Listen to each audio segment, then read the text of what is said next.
ಇವತ್ತು ಸಭೆ ಕರೆದಿರುವಂತದ್ದು 14ನೇ ತಾರೀಕು ನರೇಂದ್ರ ಮೋದಿಯವರ ರ್ಯಾಲಿ ಇದೆ, ಸಭೆ ಇದೆ, ಸಾರ್ವಜನಿಕ ಸಭೆ.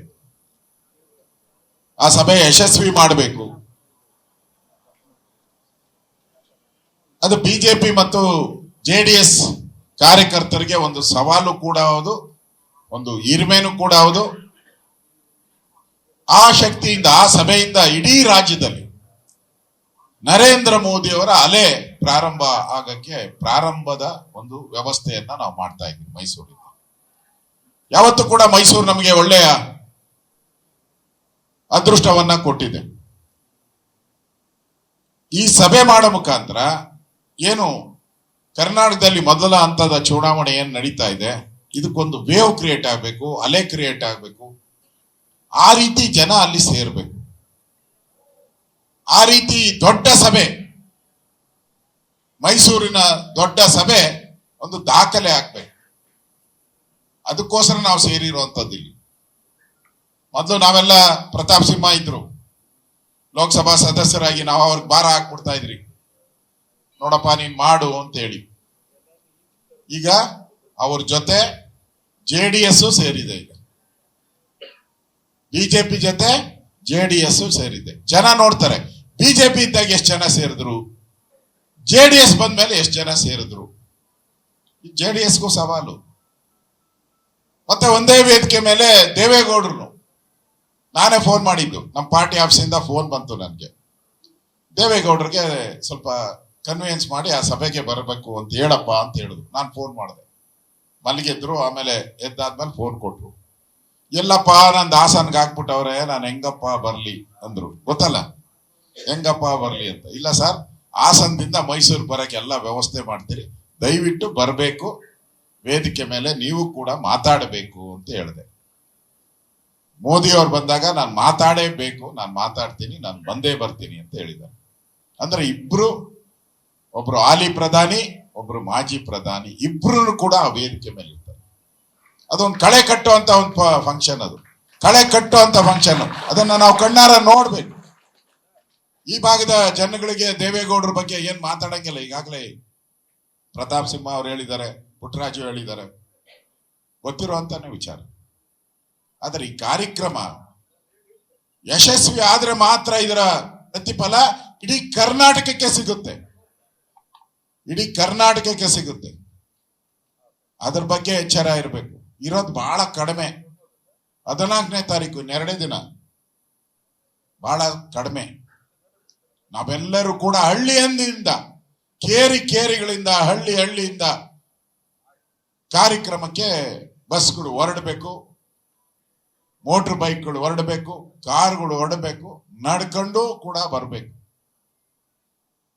ಆಗ ಸ್ಪಿರಿಟ್ ಅನ್ನೋದು ಇರೋದು. ನಾನು ಹೇಳ್ತೀನಿ ಮಂಡ್ಯದವ್ರಿಗೆ, ಇಲ್ಲಿಂದ ಒಂದು ಪಾದಯಾತ್ರೆನೇ ಮಾಡಿ ಅಂತ. ನಾನು ಸಣ್ಣ ಹುಡುಗ, ನಾನು ಬಹಳ ಸಣ್ಣ ಹುಡುಗ, ಅವಾಗ ನನಗೆ 14-15 ವರ್ಷ. ನಮ್ಗೆ ಗುರೂಜಿಯವರು ಇದ್ರು, RSS ಗುರೂಜಿಯವರು, ನೋಡಿದ್ದೀರಲ್ಲ, ನಮ್ಮ ಹೆಗ್ಡೆವರ ಆದ್ಮೇಲೆ ಅವ್ರು ನ್ಯಾಷನಲ್ ಕಾಲೇಜ್ ಬಂದ್ರು. ನನಗೆ ನೋಡ್ಬೇಕು ಅಂತ ಆಸೆ. ನನ್ನ ಜನ್ಮದಲ್ಲಿ ಬೆಂಗಳೂರಿಗೆ ಹೋಗೇ ಇಲ್ಲ. ನಾನು ನಮ್ಮ ಸ್ಕೂಲು, ನಮ್ಮ ಜಾಲಹಳ್ಳಿ ಸ್ಕೂಲ್, ಗೌರ್ಮೆಂಟ್ ಸ್ಕೂಲ್, ನಡ್ಕೊಂಡು ಹೋಗಿದ್ದೆ ನಾನು ಅಲ್ಲಿಗೆ. ದಾರಿ ಉದ್ಕು ನ್ಯಾಷನಲ್ ಕಾಲೇಜ್ ಎಲ್ಲಿ ಅಂತ ಕೇಳ್ಕೊಂಡು ಹೋಗಿದ್ದೆ ನನಗೆ. ಆ ರೀತಿ ಸ್ಪಿರಿಟ್ ಆಗಿ ನೀವು ಮಂಡ್ಯದಿಂದನೂ ಕೂಡ ಪಾದಯಾತ್ರೆ ಮಾಡಿ ಹೊರಡ್ಬೇಕು ಅನ್ನೋದು ನಂದು ಒಂದು ಕಳೆ. ನೀವು 1000 ಜನ ಅಲ್ಲ, 500 ಜನ ಹೊರಡಿ, ದಾರಿ ಉದ್ಕೊಂಡು ನೋಡ್ತಾರೆ, ಏನ್ ಹೋಗ್ತಾವ್ರೆ ಇವರು, ಮೋದಿ ಬರ್ತಾವ್ರೆ, ದೇವೇಗೌಡರು ಬರ್ತಾ ಇದಾರೆ. ನೀವು 100 ಜನ ಹೊರಟ್ರೆ 10,000 ಜನಕ್ಕೆ ಮೆಸೇಜ್ ಹೋಗ್ತದೆ. 10,000 ಜನಕ್ಕೆ ಮೆಸೇಜ್ ಹೋಗ್ತದೆ. ಕಷ್ಟ, ನನ್ಗೆ ಗೊತ್ತಿದೆ, ಪಾದಯಾತ್ರೆ ಮಾಡೋದು ಕಷ್ಟ. ಅಭ್ಯಾಸ ಆಗ್ಬೇಕಲ್ಲ, ಮುಂದೆ ಲೀಡರ್ ಆಗೋರ್ಗೆಲ್ಲ. ಜನ ಏನ್ ನಿಮ್ಮನ್ನ ಹಂಗೆ ಏನ್ ಬಿಡಲ್ಲ, ದಾರಿ ಉದ್ಕೊಂಡು ನಿಮ್ಮನ್ನೆಲ್ಲ ನೋಡ್ಕೊಂತಾರೆ. ದಾರಿ ಉದ್ಕೊಂಡು ನೋಡಿ ಪಾನ್ಕ ಮಜ್ಜಿಗೆ ಎಲ್ಲ ಕೊಟ್ಟು ಕಳಿಸ್ತಾರೆ. ಆ ತರದ ಒಂದು ಅಲೆ ಇವತ್ತು ಅವಶ್ಯಕತೆ ಇದೆ ದೇಶಕ್ಕೋಸ್ಕರ. ಮಂಡ್ಯಗೆ ಕುಮಾರಣ್ಣ, ಇಂಡಿಯಾಗೆ ಮೋದಿ ಅಣ್ಣ, ಇದು ಘೋಷಣೆ ಆಗ್ಬೇಕು. ಮಂಡ್ಯಗೆ ಕುಮಾರಣ್ಣ, ಇಂಡಿಯಾಗೆ ಮೋದಿ ಅನ್ನೋದು ಇದು ಘೋಷಣೆ ಆಗ್ಬೇಕು. ಯಾರೋ ಕಾಂಟ್ರಾಕ್ಟರ್ ಬಂದು ಇಲ್ಲಿ ನಿಂತ್ಕೊಂಡ ತಕ್ಷಣ ಮಂಡ್ಯ ಜನ ಮರಳಾತಾರೆ ಅಂತ ನನಗನ್ಸಲ್ಲ.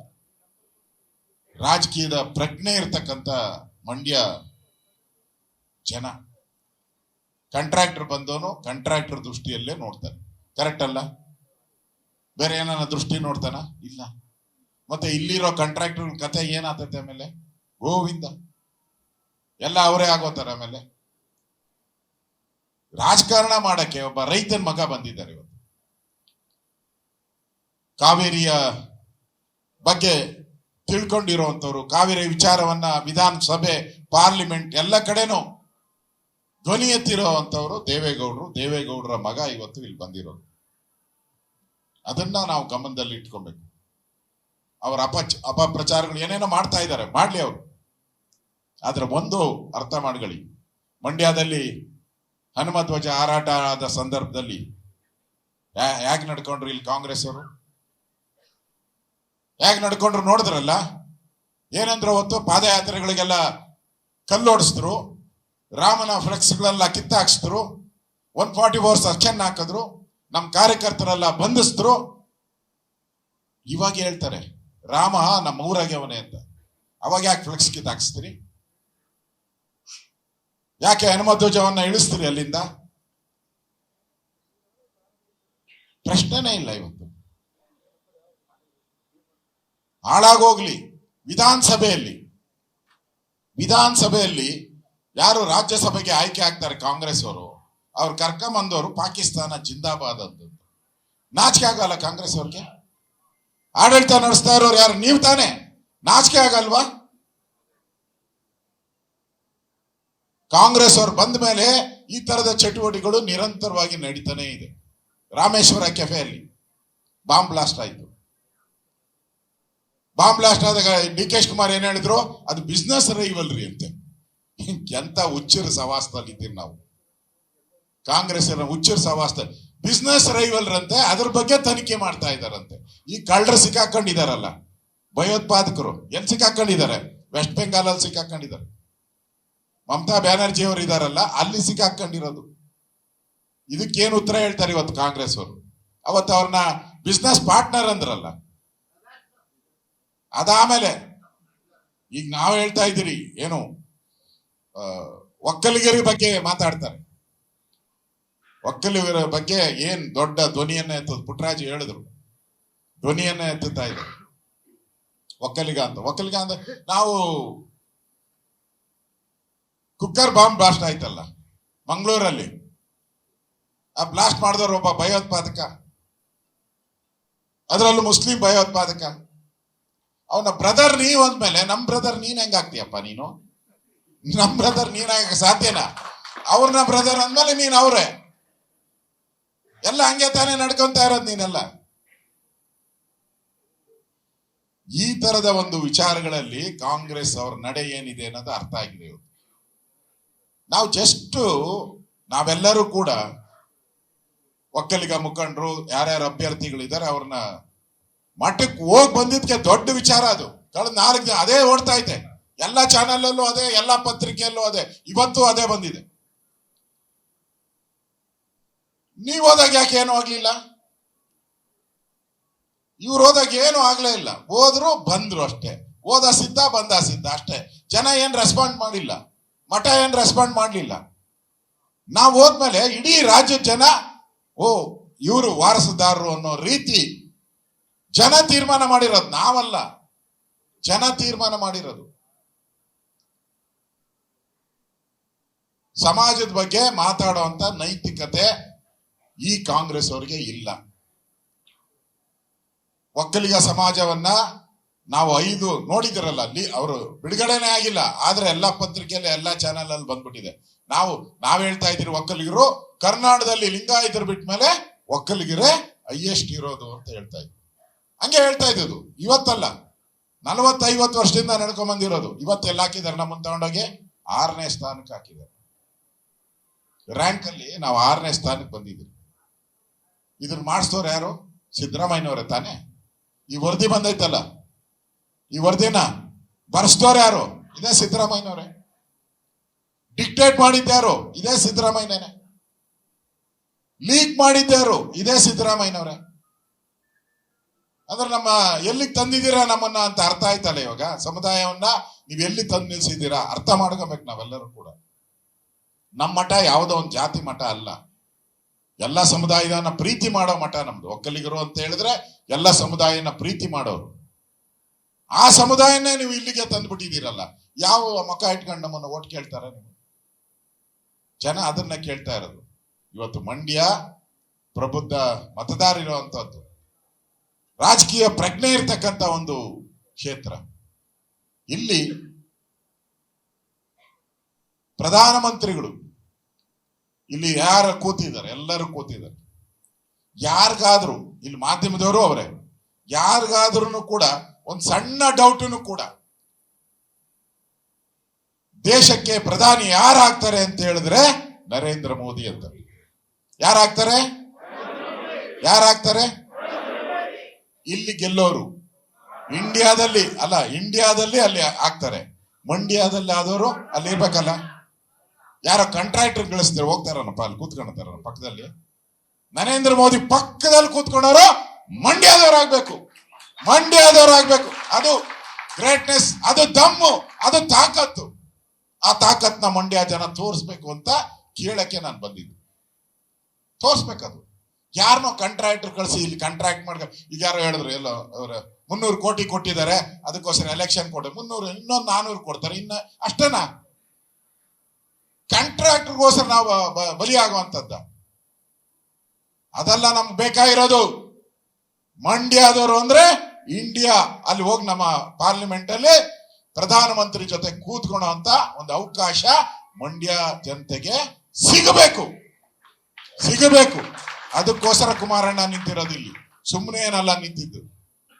ಕುಮಾರಣ್ಣ ಅವ್ರಿಗೆ ಚಿಕ್ಕಬಳ್ಳಾಪುರನು ಹೇಳ್ರು ನಿಂತ್ಕೊ ಅಂತ ಹೇಳಿ, ಬೆಂಗಳೂರು ಗ್ರಾಮಾಂತರನು ಹೇಳ್ತು, ಬೆಂಗಳೂರು ಈ ತರದೆಲ್ಲ ಇತ್ತು. ಆದ್ರೆ ಅವ್ರು ಸೆಲೆಕ್ಟ್ ಮಾಡ್ಕೊಂಡು ಇಲ್ಲ, ಮಂಡ್ಯದ ಹೋರಾಟ ಮಾಡ್ಬೇಕಾದ್ರೆ, ಕಾವೇರಿಯ ಹೋರಾಟ ಮಾಡ್ಬೇಕಾದ್ರೆ ಮಂಡ್ಯದಲ್ಲಿ ನಾನು ಗೆಲ್ಲಬೇಕು, ಕಾವೇರಿಗೆ ಒಂದು ಧ್ವನಿಯನ್ನ, ನನ್ನ ಧ್ವನಿಯನ್ನು ಕೂಡ ಕಾವೇರಿ ಮಾತೆಗೆ ಸೇರಿಸಬೇಕು ಅನ್ನೋ ದೃಷ್ಟಿಯಿಂದ ಕುಮಾರಣ್ಣ ಅವರು ಇಲ್ಲಿ ಸ್ಪರ್ಧೆ ಮಾಡ್ತಾ ಇದ್ದಾರೆ. ಬಿಜೆಪಿ JDS ನೋಡಿ ಎಲ್ಲ ಕೂತಿದ್ದಾರೆ. ಎಲ್ಲ ಒಂಚೂರು ಸಣ್ಣ ಒಂದು ಗೊಂದಲನೂ ಕೂಡ ಇಲ್ಲ. ಒಂಥರ ಹಾಲು ಜೇನು ಹೆಂಗೆ ಮಿಕ್ಸ್ ಮಾಡಿದ್ರೆ ಹೆಂಗಾಗಿರ್ತದೆ ಹಂಗಾಗಿರ್ತದೆ. ಹಾಲು ಜೇನ್ ತರ ಆ ತರದೆಲ್ಲೂ ಗೊಂದಲ ಇಲ್ಲ. ಸರಿ ಆಗಿತ್ತು ಕಾಂಗ್ರೆಸ್ ಅವ್ರದ್ದು 14 ತಿಂಗಳು ಹಾಲಿತ್ತು, ಸ್ವಲ್ಪ ಹುಳಿ ಹಾಕ್ಬಿಟ್ರು ಅಷ್ಟೇ. ಸೀಗೆಕಾಯಿ ಎಣ್ಣೆನ ಒಡೆದೋಯ್ತು ಅಷ್ಟೇ. ಪದೇ ಪದೇ DK ಶಿವಕುಮಾರ್ ಹೇಳ್ತಾರೆ, ಏನು ಸರ್ಕಾರನ ಬೀಳಿಸಿದವರು ಬಿಜೆಪಿಯವರು ಅಂತ. ನಾವು ನೆಮ್ಮದಿಯಾಗಿ ಮನೆಗಿದ್ರಪ್ಪ. ನಾನೇ ಇದ್ದನಲ್ಲ, ನಾನೇ ನೋಡಿದ್ರಲ್ಲ, ನಾನೇ ಎಲ್ಲಿ ಫ್ಲೈಟ್ ಅಲ್ಲಿ ಕರ್ಕೊಂಡು ಹೋಗಿದ್ದು ನಾನೇ, ಫ್ಲೈಟ್ ಹತ್ತಿಸಿದ್ದು ನಾನೇ. ಕಳಿಸ್ತವ್ರು ಯಾರು? ಕೂತ್ಕೊಂಡು ಪ್ಲಾನ್ ಮಾಡಿದ್ದಲ್ಲಿ ಸಿದ್ಧವನದಲ್ಲಿ ಹೋಗಿದ್ರಲ್ಲ ರೆಸ್ಟ್ ತಗೊಳಕ್ಕೆ, ಮಸಾಜಿಗೆ. ಧರ್ಮಸ್ಥಳದಲ್ಲಿ ಪ್ಲಾನ್ ಮಾಡಿದ್ದೆ ಯಾರು? ಅದ್ರ ಟಿವಿನಲ್ಲೆಲ್ಲ ಬಂದಿದ್ದೆ ಅದು. ಅದೇ ಸಿದ್ದರಾಮಯ್ಯನವ್ರದ್ದು ಎಲ್ಲ ಚಾನಲ್ ಅಲ್ಲಿ ಬಂತು. ಈ ಸರ್ಕಾರನ ಬೀಳಿಸಬಾರ್ದು, ಬೀಳಿಸ್ಬಿಡ್ಬೇಕು, ಈ ಸರ್ಕಾರ ಉಳಿಸಬಾರ್ದು ಅಂತ ಹೇಳಿ ಅವರೇ ಮಾತಾಡಿರೋದು ಹೇಳಿದ್ರು. ಯಾವನ ರೆಕಾರ್ಡ್ ಮಾಡ್ಕೊಂಡು ಆಚೆ ಹಾಕ್ಬಿಟ್ಟು ಅವನೇ ಅಂತ ಅವನೊಂದಷ್ಟು ಬೈದ್ರು. ಆದ್ರೆ ಹೇಳಿದ್ ನಿಜ ತಾನೆ. ಸರಿ ಮಂಡ್ಯ ಚುನಾವಣೆಯಲ್ಲಿ ನಾವೇ ನಿಖಿಲ್ ಕುಮಾರಸ್ವಾಮಿ ಅವ್ರನ್ನ ಸೋಲ್ಸಿದ್ದು ನಾವೇ ಅಂತ ಸಿದ್ದರಾಮಯ್ಯನವರ ಭಾಷಣದಲ್ಲಿ ಹೇಳಿದ್ರಲ್ಲ. ಅರ್ಥ ಆಯ್ತಲ್ಲ? ಕೂತ್ಕೊಂಡು ಬೆನ್ನುಗೆ ಚೂರಿ ಹಾಕಿದವ್ರು ಯಾರಾದ್ರೂ ಇದ್ರೆ ಅದು ಕಾಂಗ್ರೆಸ್ ಅವರು, ನಾವಲ್ಲ. ನಾವ್ ಹಾಕಿಲ್ಲ. ಬೆನ್ನುಗೆ ಚೂರಿ ಹಾಕಿದವರು ಕಾಂಗ್ರೆಸ್ ಅವರು. ಒಳಗಡೆನೆ ಇದ್ದು ತಿಂದು ಮಜಾ ಮಾಡಿ ಮಂತ್ರಿಯಾಗಿ ನಾನು ನೋಡ್ತಾ ಇದ್ದೆ ವಿಧಾನಸಭೆಯಲ್ಲಿ. ನಾನು ಅವಾಗ ಅಪೋಸಿಷನ್ ಕೂತಿದ್ರಿ. ನಾವು ಅಪೋಸಿಷನ್ ಅಲ್ಲಿ 104 ಸೀಟ್ ಗೆದ್ರು ಕೂಡ ವಿರೋಧ ಪಕ್ಷದಲ್ಲಿ ಕೂತಿದ್ರಿ. ಕುಮಾರಸ್ವಾಮಿ ಹಿಂಗಂತಾನೆ ಇದ್ರು, ಕೈ ಬೇಡಪ್ಪ ಬೇಡ ಅಂತ. DK ಶಿವಕುಮಾರ್ ಇಲ್ಲ, ಕೊಡು ಕೊಡು ಕೊಡು ಅಂತ ಹಾಕಿ ಕೈ ಎತ್ತು. ನೋಡ್ರಿ ಇವತ್ತು ಚಾನಲ್ ಅಲ್ಲಿ ಇತ್ತು. ಏನಕ್ಕೆ? ಕೈ ಕೊಡಕ್ಕೆ. ಅವತ್ ಕುಮಾರಣ್ಣ ಬೇಡ ಬೇಡ 2 ಸಾರಿ ಒದರಿದ್ರು. ಎತ್ತಿ ಎತ್ತಿ ಹಿಂಗೆ ಆಯ್ತಲ್ಲ ಕೈ ಕೊಟ್ಟಿದ್ದು. ಬೆನ್ನಿಗೆ ಚೂರಿ ಹಾಕಿದ್ ಯಾರು ಅಂತ ಅರ್ಥ ಆಗಿದೆಯಲ್ಲ ಎಲ್ಲರಿಗೂ. ಬೆನ್ನಿಗೆ ಚೂರಿ ಹಾಕುವಂತ ಪಾರ್ಟಿ ಕಾಂಗ್ರೆಸ್ ಅವರು. ದೇವೇಗೌಡರಿಗೆ ಯಾರು ಚೂರಿ ಹಾಕಿದ್ದು? ಪ್ರಧಾನಮಂತ್ರಿ ಆಗಿದ್ದಾಗ ಇದೇ ಕಾಂಗ್ರೆಸ್ ಅವ್ರು ತಾನೆ. ಇಳಿಸಿದವ್ರು ನೀವೇ ತಾನೆ ಕಾಂಗ್ರೆಸ್ ಅವರು. ಕಾಂಗ್ರೆಸ್ ಪಾರ್ಟಿ ಈ ದೇಶಕ್ಕೆ ಮಾರಕ.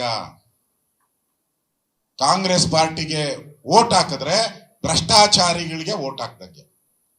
ಈ ಕಾಂಗ್ರೆಸ್ ಲೀಡರ್ಗಳು ಎಲ್ಲವರು ಎಲ್ಲ ಜೈಲಲ್ಲವ್ರೆ, ಇಲ್ಲ ಎಲ್ಲ ಬೇಲಲ್ಲವ್ರೆ.